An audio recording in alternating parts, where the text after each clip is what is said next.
réalisons l'exercice suivant ensemble. Donc là, quand on regarde, c'est une maison rez-de-chaussée. L'entrée se fait de ce côté-là avec un escalier qui monte à l'étage et un aménagement qui est assez facile. Si vous vous rappelez, quand j'avais désactivé les calques de mon objet,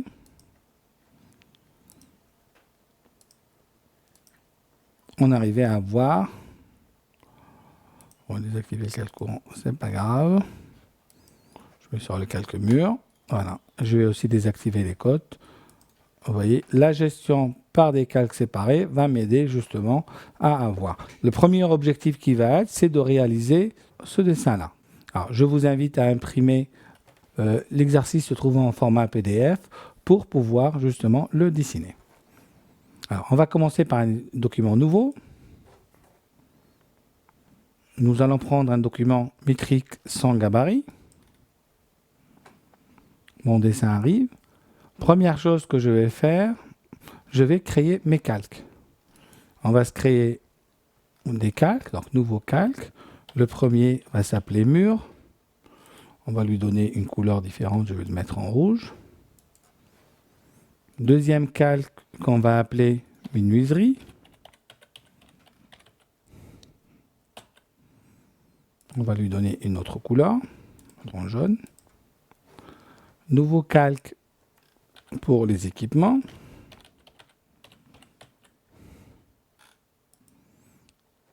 Une autre couleur. Un troisième calque pour les hachures de mur.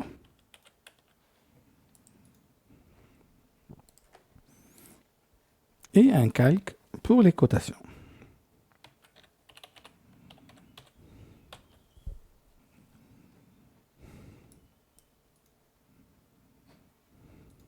J'en ai créé un de trop, je vais le supprimer. Je ferme mon éditeur de calque, je me mets sur mon calque mur et je vais commencer à dessiner mes murs. Alors, une fois qu'on a préparé nos calques, on va se mettre sur le calque mur et on va aller dessiner.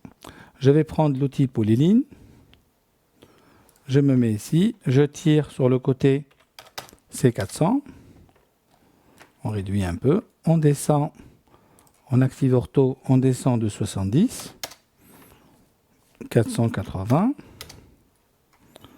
et on fait le tour de notre dessin.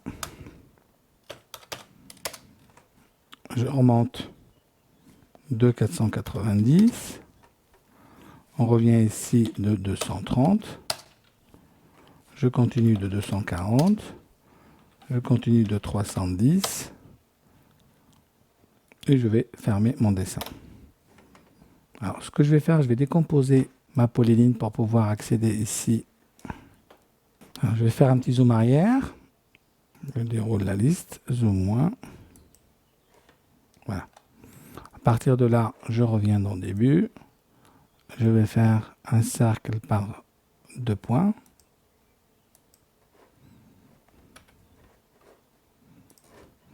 Par 2 points, en m'accrochant à ce point-là et à ce point-là.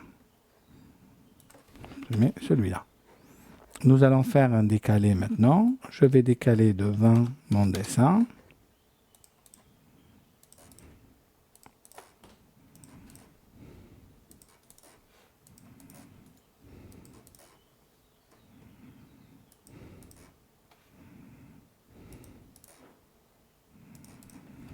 Je vais décaler de ce côté-là de 160. Je redécale de 20. Je décale 250 à l'intérieur par rapport à ma cote.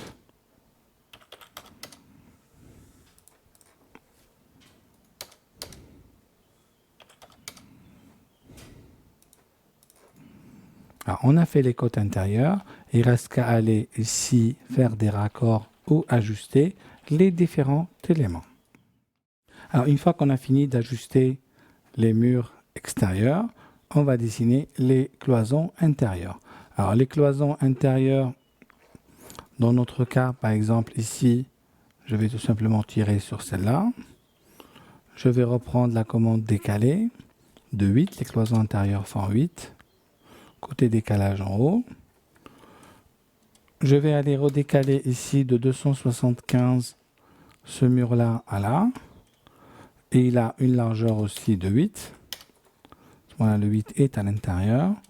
Je redécale de 316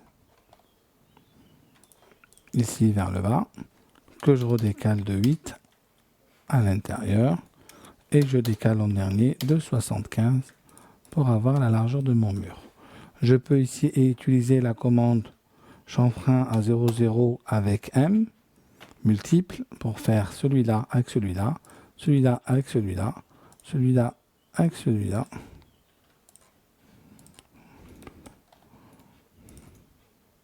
Celui-là avec celui-là, celui-là avec celui-là, et à la limite, ce trait-là avec celui-là. Il nous reste la salle de bain. La salle de bain a une largeur de 204 sur 272. Toujours la commande décalée, 204. Ici, à là, je redécale de 272. Donc là, que je décale maintenant de 8 à l'extérieur dans les deux cas. Une fois ici, une fois ici. Je fais encore mon raccord entre celui-là et ce trait-là, ce trait-là et ce trait-là. L'ouverture de l'escalier, je vais faire décaler 220.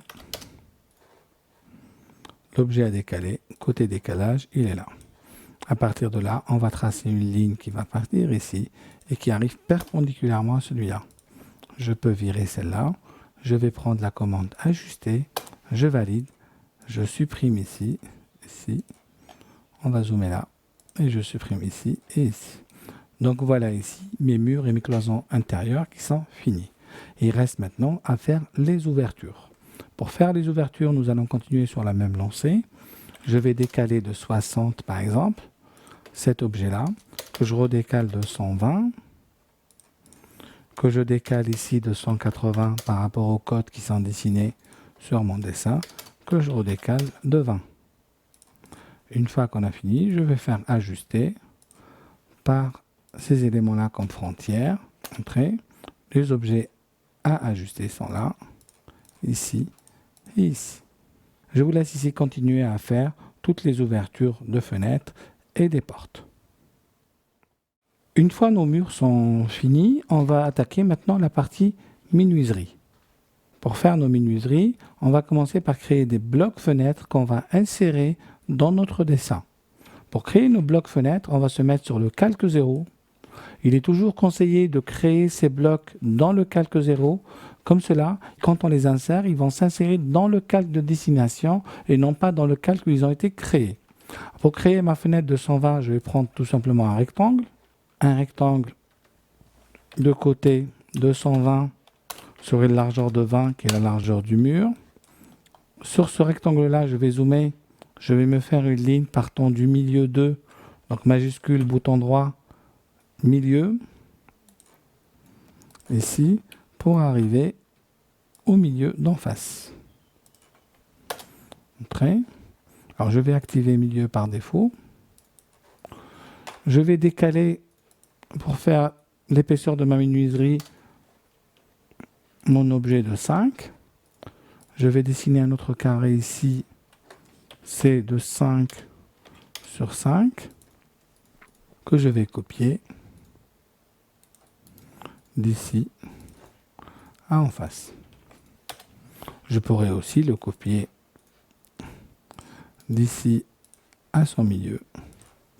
Enfin, je peux aussi affiner mon dessin en dessinant tout simplement du milieu 2 au milieu 2 des traits ici qui représenteraient mon vitrage. Donc voilà ma fenêtre qui est complètement finie et je vais pouvoir créer mon premier bloc qui serait la fenêtre 120.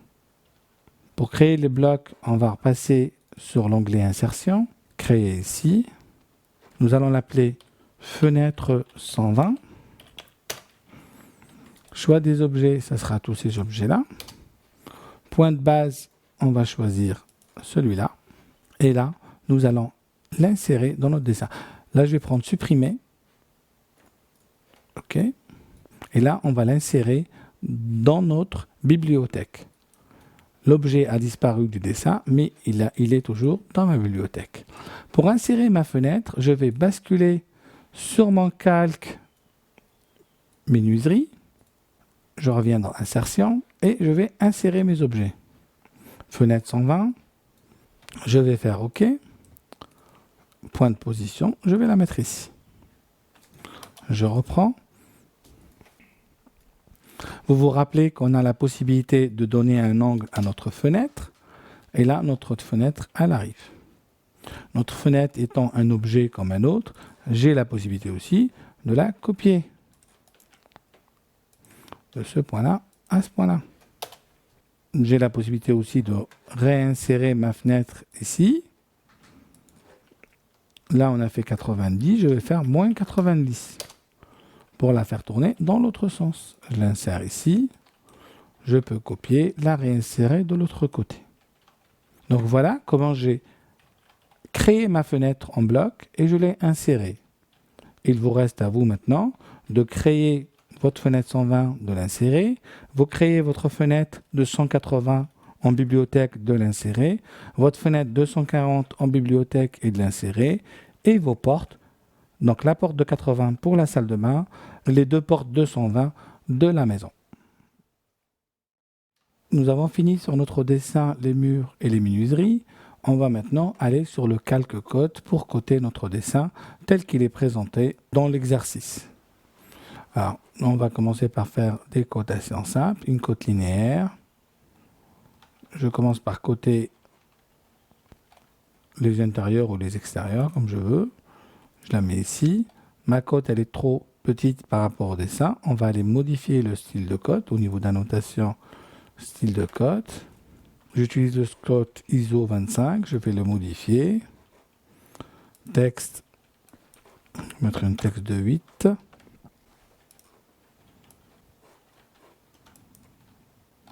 Voilà, j'ai un petit défaut, le texte il colle trop à ma cote. Je continue à paramétrer mon style, modifier.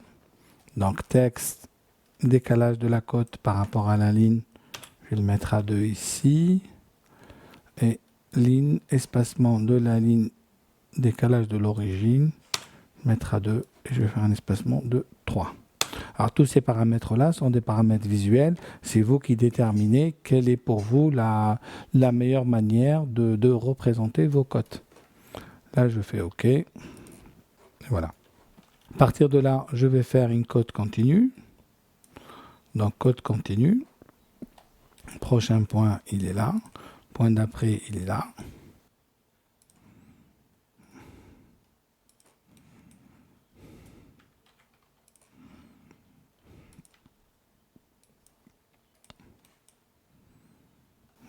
La cote.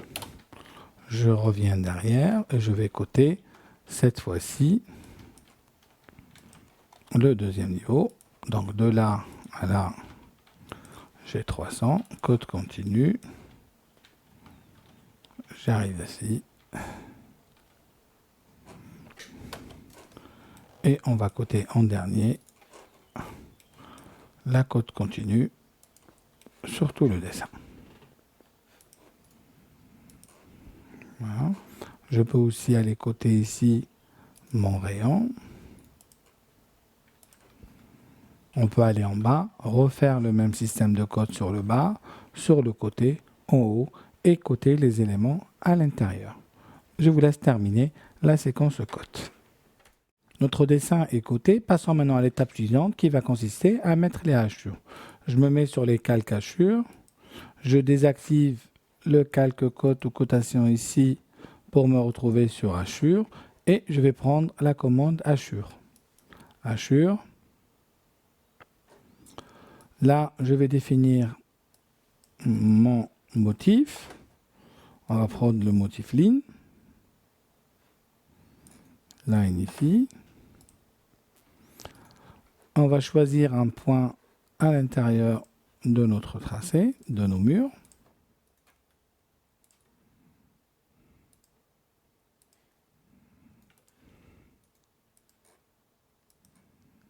Voilà, je valide. On se fait un petit aperçu pour voir. Alors, échappe pour revenir à ma fenêtre. Je vais leur donner un angle de 45. On va les espacer un peu, 1.5. Aperçu. Je vais rajouter l'échelle et je fais OK. Et voilà les hachures de mon dessin qui sont déjà faites. Il nous reste maintenant à aller équiper notre maison et importer les éléments de bloc à partir d'AutoCAD. Donc, on va réutiliser, comme on l'a vu tout à l'heure, le Design Center. Ici. On va aller dans ces programmes files, donc dans les fichiers d'installation d'AutoCAD, Sample Design Center. Et ici, sur ces trois fichiers-là, Home, House et Kitchen, vous allez retrouver la plupart des meubles qui sont utilisés dans le document. Allons dans Home, par exemple, Bloc. Et là, vous voyez, le piano, il est là. La table rectangulaire, elle est là. Les canapés, ils sont ici. Si je vais dans le House, Bloc, vous allez retrouver le lavabo, l'escalier colimaçon ici, les toilettes. Et dans Kitchen, on va retrouver les éléments de Kitchen. Alors, je vais commencer par importer, en ce qui me concerne, l'escalier. Alors, je vais juste vérifier qu'on est bien dans le bon calque. Non, on est dans le calque hachure, on n'est pas dans le calque équipement. Donc, je me mets bien dans le calque équipement. Et je fais glisser mon escalier ici jusqu'à son emplacement. Alors, comme tout à l'heure, nous avons un problème d'échelle. Échelle, choix de l'objet, il est là. Le centre, je vais le mettre ici. Je vais faire une échelle par référence en tapant R. La référence actuelle, c'est du centre à cet objet-là. Et si je regarde sur mon dessin, ce rayon-là, il fait 97,5. Il reste à faire tourner mon objet. Je vais faire une rotation, choix de l'objet, je valide, je le prends par son centre. Je ne connais pas l'angle de la rotation. Je vais utiliser R pour angle par référence. L'angle actuel, c'est de là à ici. Et je veux le ramener à peu près ici. Et voilà mon escalier qui est installé. Je peux aller chercher mes lavabos. Je vais les ramener ici. Ils sont toujours grands. Je vais faire une échelle. Choix de l'objet ici. Je valide. Je prends mon point invariable ici. Et je vais faire une échelle par référence. Et je veux dire par exemple que de là à là, mon lavabo fait une dimension de 45. Il ne reste plus qu'à aller le positionner ici. Je peux faire une copie d'ici à ici. Je vais aller chercher mes toilettes, ils sont en bas. Toilettes ici. Je les glisse ici. Une fois que j'ai amené mes toilettes, je vais lui faire encore une fois une échelle. Choix de l'objet, il est là. Je valide. Je prends mon point de base, on va le prendre ici. Je tape R pour référence. Et je dis que de cette dimension-là à là, je voudrais que ça fasse par exemple 65. Et voilà les toilettes qui sont à l'échelle de mon dessin. Il ne reste plus qu'à aller les positionner au bon endroit par rapport à mon dessin. Donc voilà comment vous allez pouvoir meubler et mettre tous les équipements de la maison dans ce dessin-là. Et on aura fini